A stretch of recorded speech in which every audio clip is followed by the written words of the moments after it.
Why do we feel unhappy, unfulfilled, even if we have so much going on in our lives, and even if we have more than enough? Where to find happiness? We have dreams and desires. And the thing is, if we don't have them yet, we feel miserable. And our misery dominates our life. The thing is, I want you to understand the difference between chasing your dreams and chasing happiness. When you chase your dreams, you are driven by a deep sense of purpose. Chasing your dreams should not make you unhappy or delay your joy.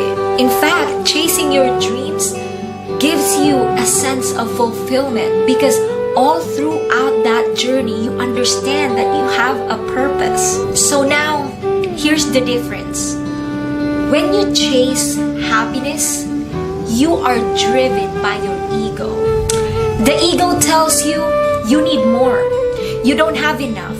It drives you to not be content. Your ego carries your pride, your fear, and your discontentment. Your ego wants you to constantly seek approval that you are valuable, you are worthy, you are powerful, and that you are someone else in this world. That's why we end up constantly seeking for achieving more. The pressure to be relevant in the society, and the urgency to have something more to be respected and be valuable.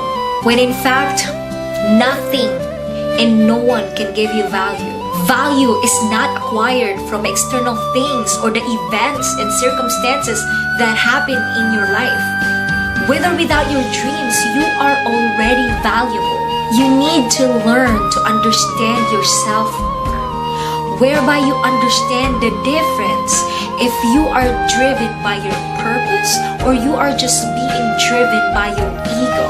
Because your ego will distract you from the reality that you are already valuable. This is the gift of being alive. You have so much to give in this world. The world needs you.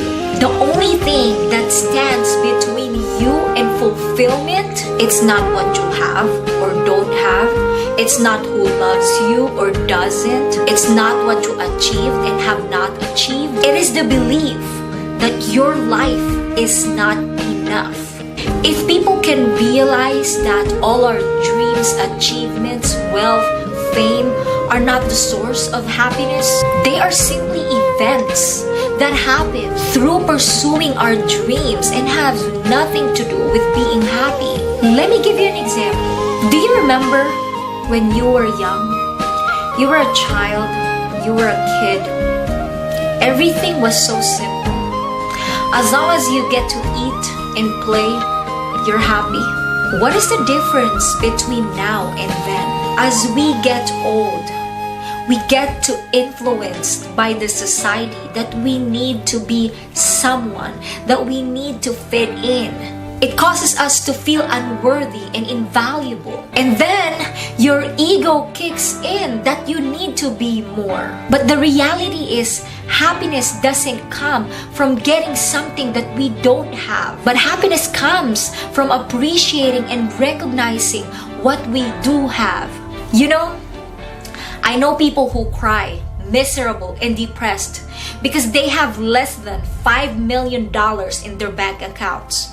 While I also know people who barely make it in a month or so and struggle to find food for their family. Yet, they are so happy, fulfilled, and content. The way they see life is that as long as they have it, there's hope.